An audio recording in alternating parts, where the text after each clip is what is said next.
এরাজ্যে বাম কংগ্রেসের আসন সমঝোতা হয়নি এবং তার জন্য একরকম কংগ্রেসের কোটেই বল ঠেলে দিল বামেরা। আজ তারা প্রার্থী তালিকা ঘোষণা করেছে এবং এখনো পর্যন্ত যা পরিস্থিতি, তারা 38 জন প্রার্থীর নাম ঘোষণা করা হয়েছে, অর্থাৎ 4টি আসন এখনো ছেড়ে রাখা হয়েছে। বলা যেতে পারে হয়তো কংগ্রেসকে এখনো পর্যন্ত জোট বার্তাই দিয়ে রাখলো বামেরা। সোমবার বলেছিলেন কংগ্রেস কি করে তা দেখে সিদ্ধান্ত নেবেন। সোমবার বেশি রাতে একলা চলোর লাইনে হেঁটেই রাজ্যে 11টি কেন্দ্রের প্রার্থীর নাম ঘোষণা করে কংগ্রেস। পাল্টা বামেরা আরো 13টি আসনে প্রার্থী তালিকা ঘোষণা করল মঙ্গলবার। তবে কংগ্রেসের জেতা 4টি আসন আপাতত ছেড়ে রেখে জোট বার্তাও দিয়ে রাখলেন বিমান বসু। আমরা এখনো কংগ্রেসের জেতা 4টি আসনে প্রার্থী দিচ্ছি না। এখনো বলছি যখন, এটা নয় যে কোনোদিন দেব না, কিন্তু আমরা চাই আমাদের এই good gesture should get response from Congress party. কংগ্রেসের সঙ্গে জোট করতে বামেরা কতটা মরিয়া তা স্পষ্ট করে দিয়ে বামফ্রন্ট চেয়ারম্যান জানান, প্রয়োজনে ঘোষিত প্রার্থী তালিকাও পরিবর্তন করা হবে। যদি দেখা যায় যে আমাদের যে আহ্বান বিজেপি এবং টিএমসি বিরোধী ভোটের একাট্টা করা, এক জায়গায় করা, ডিভাইড না করা, তাতে যদি কেউ রেসপন্স করে আমরা নতুন তালিকা তৈরি করতে প্রস্তুত। আগেই 25 আসনে প্রার্থীর নাম ঘোষণা করেছিল বামফ্রন্ট। এতে বেজায় ক্ষুব্ধ হয় প্রদেশ কংগ্রেস নেতৃত্ব। অভিযোগ তোলে আলোচনা না করেই একতরফাভাবে প্রার্থীদের নাম ঘোষণা করা হয়েছে। শেষমেশ একলা লড়ার সিদ্ধান্ত নেন সোমেন মিত্ররা। সেই মতো সোমবার রাতে রাজ্যে 11টি আসনে প্রার্থী তালিকাও ঘোষণা করে দেয় কংগ্রেস, যার মধ্যে গতবার সিপিএম এর জেতা রায়গঞ্জ ও মুর্শিদাবাদও রয়েছে। প্রথমে দুই শিবির ঠিক করেছিল নিজেদের জেতা আসনে অন্য দল প্রার্থী দেবে না। কংগ্রেস তা না মানায় এদিন ক্ষোভ প্রকাশ করেন বিমান বসু। জোট ভেস্তে যাওয়ার জন্য পাল্টা কংগ্রেসকেই কাঠগড়ায় তোলেন। আমরা চেয়েছিলাম যে কংগ্রেস তারা বামপন্থীদের বামফ্রন্টের দুটো জেতা আসনে প্রার্থী দেবে না, সেই দুটো আসনও প্রার্থী দেওয়া হয়েছে। বামেদের তরফে এই জোট বার্তায় কি সাড়া দেবে কংগ্রেস? ভেস্তে যাওয়ার পরও কি রফা সূত্র বের হতে পারে? এ নিয়েই এখন জোর জল্পনা। কংগ্রেসের জেতা 4 আসনে প্রার্থী না দিয়ে কার্যত কংগ্রেসের উপর চাপ বাড়িয়ে রাখলো বামেরা। একই সঙ্গে এই জোট ভাঙার দায় কংগ্রেসের উপরই চাপাতে চাইছে বামেরা, এরকমটাই মনে করছে রাজনৈতিক মহল। ক্যামেরায় মনোজ সিং এর সঙ্গে উজ্জ্বল রায়, নিউজ 18 বাংলা, কলকাতা। বামেদের দ্বিতীয় দফা যে প্রার্থী তালিকা ঘোষণা করা হয়েছে তা বলতে গেলে একরকম বেশ কিছু চমক রয়েছে। পুরনোদের পাশাপাশি নতুন কিছু মুখ সেখানে রয়েছে। এক নজরে দেখে নেওয়া যাক কারা রয়েছেন। প্রথমে জানিয়ে রাখি উল্লেখযোগ্য প্রার্থী সেখানে বেশ কয়েকজন রয়েছেন। যেমন রয়েছেন দার্জিলিং থেকে সমন পাঠক, রয়েছেন কৃষ্ণনগর থেকে শান্তনু ঝা, আসানসোলের বাম প্রার্থী গৌরাঙ্গ চট্টোপাধ্যায়, বোলপুরের রামচন্দ্র ডোম, শ্রীরামপুর তীর্থঙ্কর রায়, বাঁকুড়ার প্রার্থী অমিয় পাত্র, ঝাড়গ্রাম দেবলীনা হেমব্রম, কাঁথি পরিতোষ পট্টনায়ক,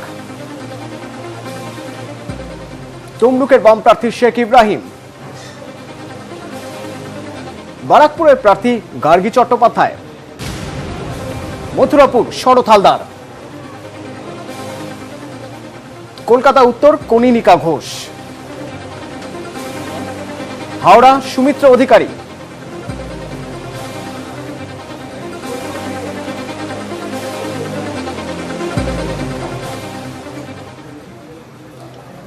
এবং বামেদের এই প্রার্থী তালিকা ঘোষণার সঙ্গে সঙ্গে বেশ কয়েকটি আসন, 7টি আসনে ত্রিমুখী লড়াই একরকম হয়ে গেল, বা বলা যেতে পারে যে সেই লড়াইয়ের সূচনা হয়ে গেছে। তার কারণ প্রচার শুরু হয়ে গেছে। কোন কোন আসনে এখনো পর্যন্ত 3 জন প্রার্থী এক নজরে দেখে নেওয়া যায়।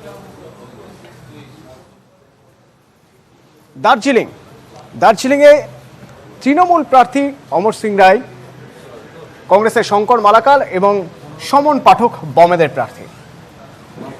আলিপুরদুয়ার তৃণমূলের প্রার্থী দশরথ তির্কে, মোহনলাল বসুমতা কংগ্রেস প্রার্থী এবং মিলি ওরাও বাম প্রার্থী। জলপাইগুড়ি বিজয়চন্দ্র বর্মন তৃণমূল প্রার্থী, কংগ্রেস প্রার্থী মণিকুমার ডান্নাল এবং বাম প্রার্থী ভগীরথ রায়। কোচবিহারের বাম প্রার্থী সেখানে গোবিন্দ রায়, তৃণমূল প্রার্থী পরেশ অধিকারী এবং কংগ্রেসের প্রিয়া রায়চৌধুরী। বালুরঘাটের তৃণমূল প্রার্থী অর্পিতা ঘোষ, কংগ্রেসের সাদিক সরকার এবং বামেদের রনেন বর্মন। মুর্শিদাবাদ আবু তাহের তৃণমূল প্রার্থী, কংগ্রেস প্রার্থী আবু হেনা, বাম প্রার্থী বদরুদ্দোজা খান। রায়গঞ্জ কানাইয়ালাল আগরওয়াল তৃণমূল প্রার্থী, কংগ্রেসের দীপা দাসমুন্সি, বামেদের মোহাম্মদ সেলিম।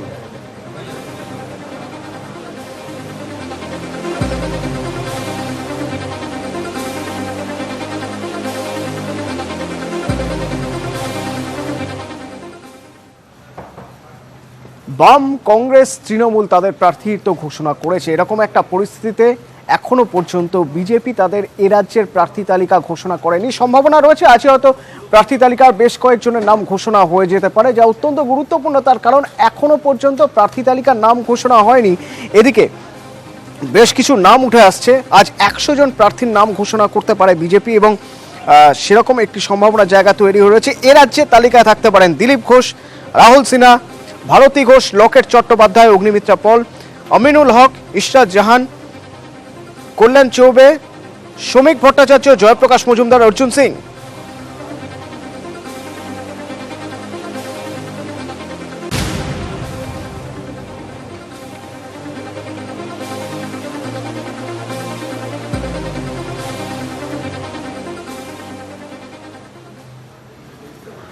হোলি নিয়ে মারোয়ারি সম্প্রদায়ের একটি অনুষ্ঠান এবং সেই অনুষ্ঠানে আজ গিয়েছিলেন মমতা বন্দ্যোপাধ্যায় এবং বরাবরই সেই আক্রমণ শানালেন কেন্দ্রের বিজেপি সরকারের।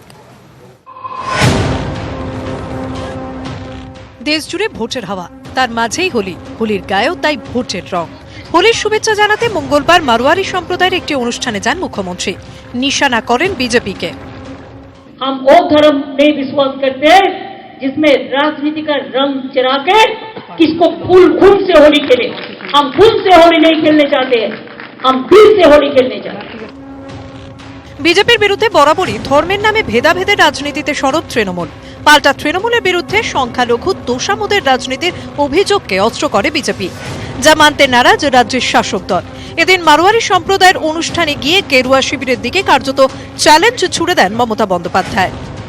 तिलक कटने से पूजा नहीं होता है, पूजा का मंत्र का कंपटीशन हो क्या। अमित बाबू और मोदी बाबू चलाओ हमारा साथ, देखते हैं किसका अंदर में कितना संस्कृत मंत्र है, हम दिखाता है। নানা ইস্যুকে হাতিয়ার করে বারবার মোদী সরকারকে আক্রমণ করেন মমতা বন্দ্যোপাধ্যায়। कभी इनकम टैक्स चलाएगा, कभी सीबीआई चलाएगा, कभी ईडी चलाएगा। एक देश में कभी नहीं हुआ है। देश का लोग लीडर को डरता नहीं था कभी, अभी तो डरते हैं, अभी तो डरते हैं। चाहे बिजनेसमैन हो, चाहे दुकानदार हो, चाहे जो भी हो। মারোয়ারি ব্যবসায়ীদের বরাবরই বিজেপির ভোট ব্যাংক হিসেবে মনে করা হয়। পর্যবেক্ষকদের একাংশের মতে এদিন নজরুল মঞ্চের অনুষ্ঠানে গিয়ে সেই মারোয়ারি সম্প্রদায়ের ভোটারদের পাশে পাওয়ার চেষ্টা করলেন মমতা বন্দ্যোপাধ্যায়। নিউজ 18 বাংলা। 19-এর ভোট চৌকিদারময় বলা যেতেই পারে। তার কারণ এবার চৌকিদার ক্যাম্পেইনকে সামনে রেখে ভিডিও কনফারেন্সের উদ্যোগ নিচ্ছেন নরেন্দ্র মোদী। পাশাপাশি এই যে ইন্ডিয়া জামানা বা এই বিজেপির জামানায় গত 5 বছরে ঠিক কি কি দুর্নীতি হয়েছে তা নিয়ে একটি ভিডিও প্রকাশ করার ভাবনা চিন্তা কংগ্রেসেরও। চৌকিদার ক্যাম্পেইন নিয়ে চাপে বিজেপি। টুইটারে ভিডিও প্রকাশের পর এবার সরাসরি ভিডিও কনফারেন্সে আসছেন নরেন্দ্র মোদী। তবে সবাই নন, যারা চৌকিদার ক্যাম্পেইনে প্রধানমন্ত্রীকে সমর্থন করেছেন তারাই নরেন্দ্র মোদীকে প্রশ্ন করার সুযোগ পাবেন। 500 लोकेशंस पर वीडियो कॉन्फ्रेंस के माध्यम से ऐसे लोग जिन्होंने मैं भी चौकीदार मूवमेंट से अपने को जोड़ा है उनसे बातचीत करेंगे, जिसमें एनडीए के लोग रहेंगे, बीजेपी के भी लोग रहेंगे, बाकी पूर्व सैनिक रहेंगे, किसान रहेंगे, अनुसूचित जाति जनजाति और आपके प्रोफेशनल्स, डॉक्टर्स, लॉयर्स, सीएस, अध्यापक, ये सभी रहेंगे। কংগ্রেসের প্রশ্ন, আম আদমির মুখোমুখি হওয়ার বদলে আর কতদিন সাজানো প্রশ্নের উত্তর দেবেন প্রধানমন্ত্রী? মঙ্গলবার ফের চৌকিদার ইস্যুতে আক্রমণের ধার বাড়ান রাহুল গান্ধী। चौकीदार कहते हैं कि हम सब चौकीदार। अच्छा भैया, चोरी तो आपने की, आप सबको चौकीदार क्यों बना रहे हो? चोर पकड़ा गया, कहता हम सब चौकीदार। যার জবাবে আরো একবার পুরনো প্রসঙ্গই টেনে আনেন বিজেপি নেতৃত্ব। चौकीदार अमीरों के लिए होता है, गरीबों के लिए नहीं। अब उनको कैसा बताया जाए कि जो सत्ता में थे उन्होंने गरीबों का पैसा लाखों करोड़ में लूटा, 12 लाख करोड़। वो आज तो चौकीदार की जरूरत किसके लिए है? পুলওয়ামা হামলার দিন প্রধানমন্ত্রী কোথায় ছিলেন, কি করছিলেন, সেই প্রশ্নও ফের তুললেন কংগ্রেস সভাপতি। पुलवामा में लोग शहीद हुए और देश के प्रधानमंत्री 3.5 घंटे उसके बाद मेकअप लगा के, बाल बना के वहां पे पोजिंग कर रहे थे ऐसे यूं।